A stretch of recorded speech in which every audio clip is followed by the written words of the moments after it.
Hello and welcome to Magnet Brains Hindi. मैं हूं आपका दोस्त और आपका होस्ट अनिल पाटीदार। दोस्तों, आज के इस सेशन में हम लोग क्या बात करने वाले हैं। सबसे पहले मैं आपको बता दूं कि मैग्नेट ब्रेन्स एक ऐसा प्लेटफॉर्म है जो आपको सभी प्रकार के वीडियो बिल्कुल फ्री ऑफ कॉस्ट प्रोवाइड करता है। आप चाहे तो हमारी वेबसाइट magnetbrains.com या फिर हमारे यूट्यूब चैनल पर जाकर के इन वीडियो का आनंद उठा सकते हैं। दोस्तों, आज के इस लेक्चर में हम लोग क्या पढ़ने वाले हैं। आज हम लोग बात करने वाले हैं कक्षा 8वीं के सामाजिक विज्ञान के अंतर्गत जो हमारा विषय है, जैसा कि आपको पता है, इतिहास।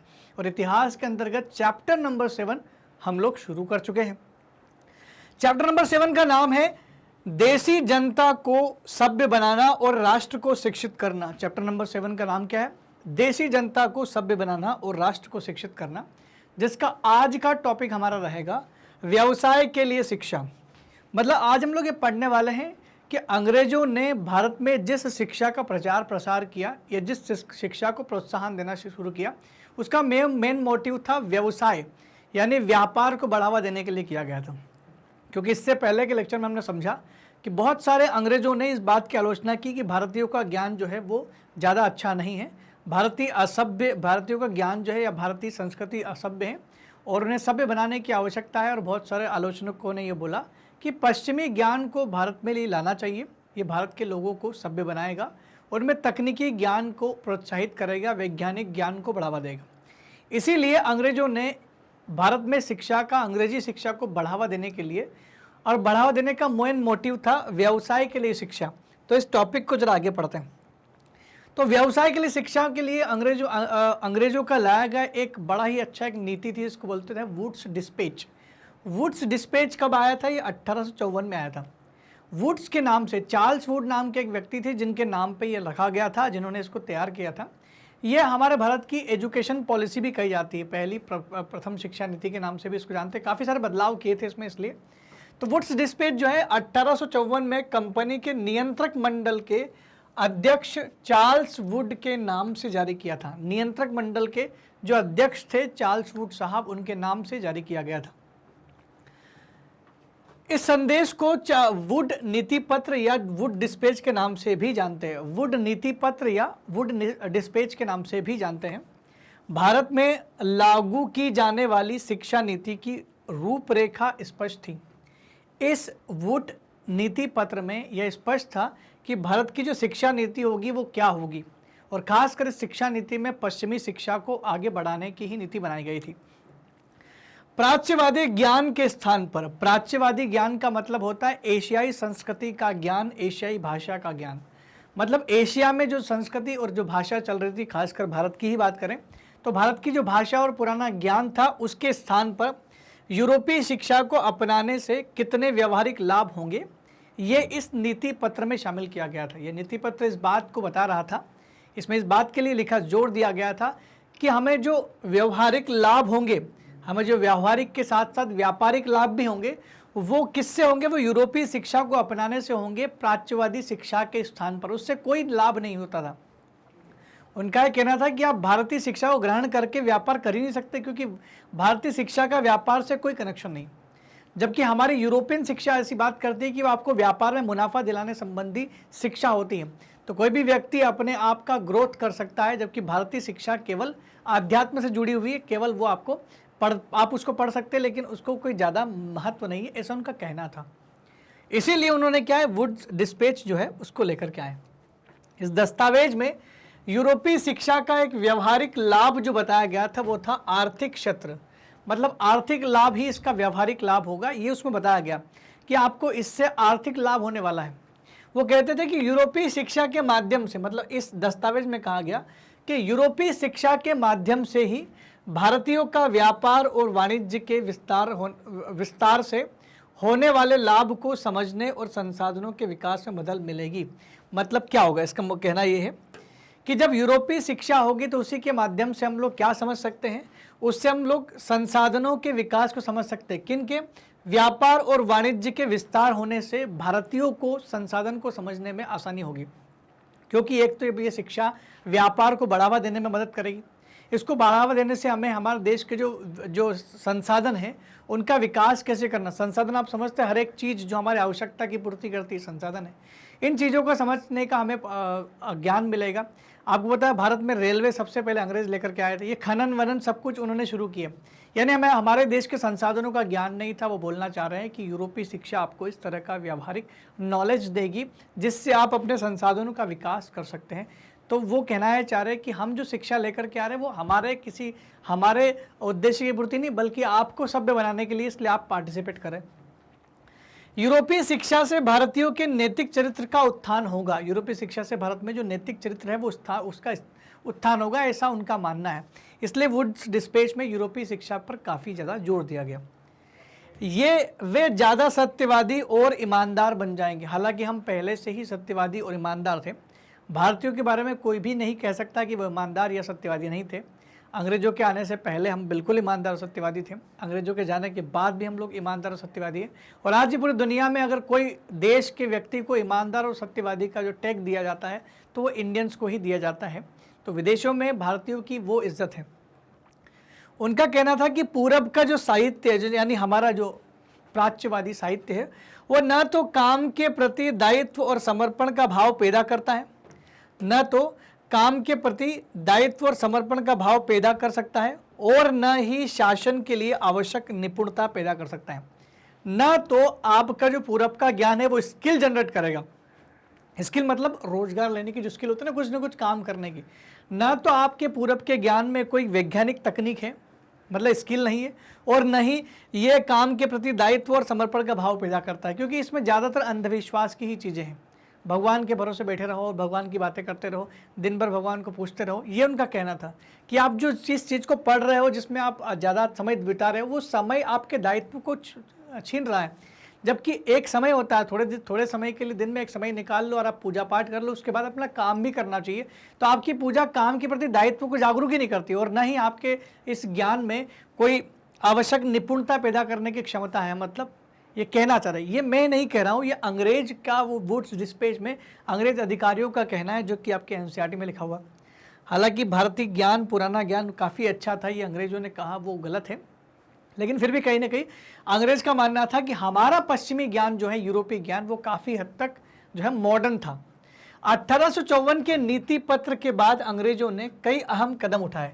जब ये वुड्स डिस्पैच इंडिया में आया तो उसके बाद अंग्रेजों ने बहुत सारे अलग अलग कदम उठाए। क्या कदम वो थे? उन्होंने सरकारी शिक्षा विभागों का गठन करना शुरू किया। उन्होंने अब शिक्षा विभागों को सरकारी करना शुरू कर दिया, क्योंकि पहले भारतीयों में क्या था, भारतीय शिक्षा ऐसी प्रणाली थी कि जिसमें कोई भवन होता नहीं था। कभी कभार गुरुजी अपने घर में पढ़ा रहे हैं, मंदिरों में पढ़ाया जाता था, नियमित कक्षाएं लगती नहीं थी, किताबें नहीं होती थी। हर बच्चों को सभी तबके के बच्चों को एक साथ बिठा करके अलग अलग बच्चों को अलग अलग शिक्षा दी जाती थी। पहले शिक्षक क्या करते थे इंडिया में, ये अंग्रेज की शिक्षा नहीं आई, उससे पहले हमारे शिक्षा की बात मैं बता दूं। क्या होता था कि एक क्लास में 10 स्टूडेंट बैठे हैं, पहले तो टीचर 10 स्टूडेंट की भाप लेता था कि दिमाग कितना किसमें है। जिसका जितना दिमाग होता था उसको वही चीज़ पढ़ाता था, और हर एक बच्चे को अलग अलग पढ़ाता था, और अलग अलग क्लासेस के बच्चों को भी एक साथ बिठाते थे। कोई एनुअल एग्जाम वगैरह, कोई जैसे परीक्षा आजकल होती है, किसी नियमित परीक्षाएं नहीं थी। और जब भी खेती का समय चलता तब स्कूल बंद रहता, और खेती के फसल की कटाई के बाद फिर से स्कूल लग जाता था।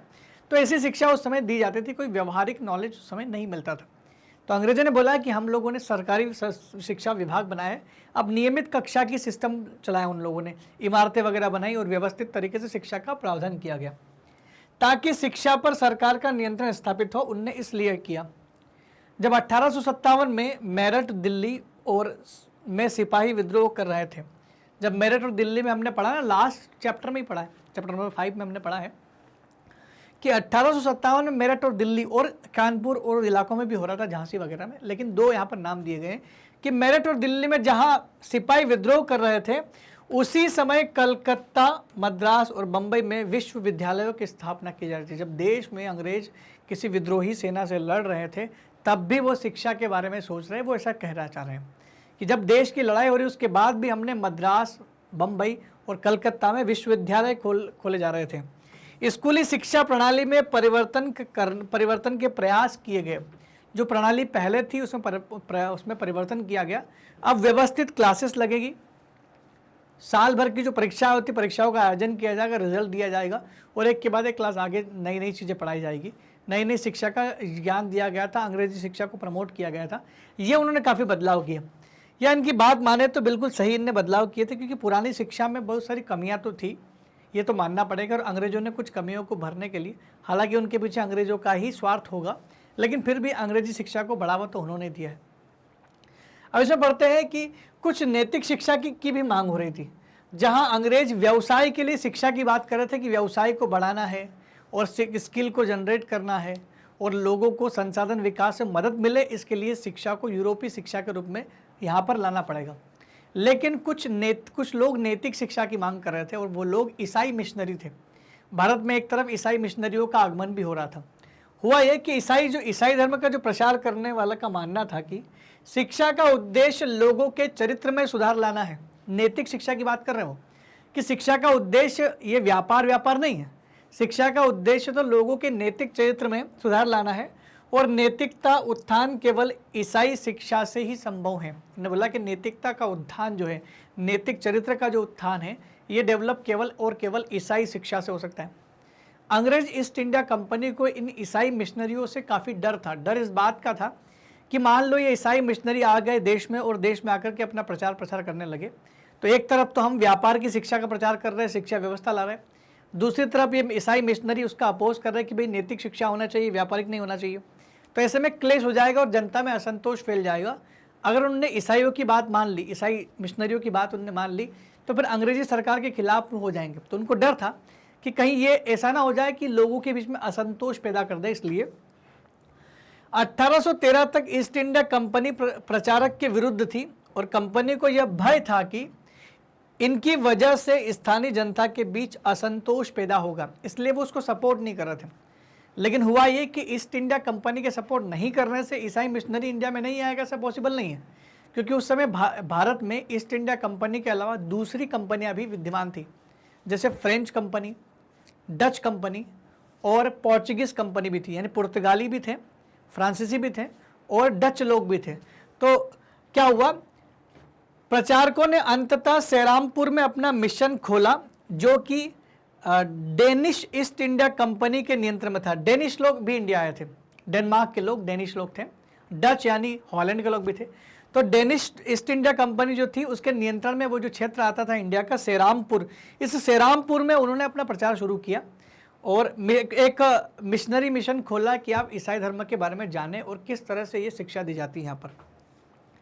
1857 की क्रांति के बाद ब्रिटिश सरकार 1857 क्रांति के बाद ब्रिटिश सरकार प्रचारक शिक्षा को प्रत्यक्ष सहायता देने में आनाकानी करने लगी थी। मतलब 1857 की क्रांति के बाद भारत में सारी की सारी पावर जो थी वो किसके पास में थी? सारी की सारी जो पावर थी वो ब्रिटिशर्स के हाथ में थी, क्योंकि आप समझते हैं 1857 मतलब क्या था, ईस्ट इंडिया कंपनी बहुत पावरफुल हो गई थी। तो उनको पता था कि भाई अब सारी की सारी एजुकेशन पॉलिसीज तो हम लोग लेकर के आएंगे। तो उनको लगा कि अब उन्होंने जो प्रचारक थे, ईसाई मिशनरीज लोग थे, इन लोगों को उन्होंने सपोर्ट करना बंद कर दिया कि हम आपको किसी भी प्रकार का कोई इकोनॉमिकल यानी आर्थिक सहायता प्रदान नहीं करेंगे, ऐसा उन्होंने कहा।